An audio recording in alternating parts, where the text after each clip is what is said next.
امام عاشور بيجيب جون في الزمالك بيحتفل وبيفرح. انا ما اعرفش الجمهور عمل له ايه. انا ما اعرفش الجمهور عمل له ايه. انت في اختلاف ما بينك وما بين النادي وما بين مجلس الاداره، ما فيش اتفاق ومشيت، بتطلع تضايقنا احنا ليه؟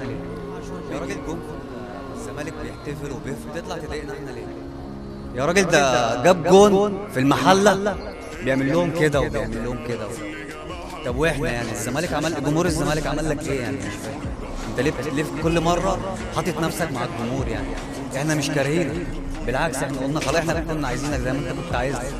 احنا مش كارهين عشان بنزعل بقى بعد كده ان مرتضى منصور يقول لك انا بجيبكم شباشب وبتاع. وشوف بقى عماد متعب، شوف لما برضه دخل مع نوش في جمهور الزمالك، كل ماتش كنا بنروح وبنعمل فيه بنشتمه وبنشتم مراته. انت عايز كده يتقل من كرامتك عادي، مفيش مشكله يعني. خليك محترم والعب كوره يا عم وابعد عننا، بس مالكش دعوه بينا خلاص. يتقل من كرامتك عادي.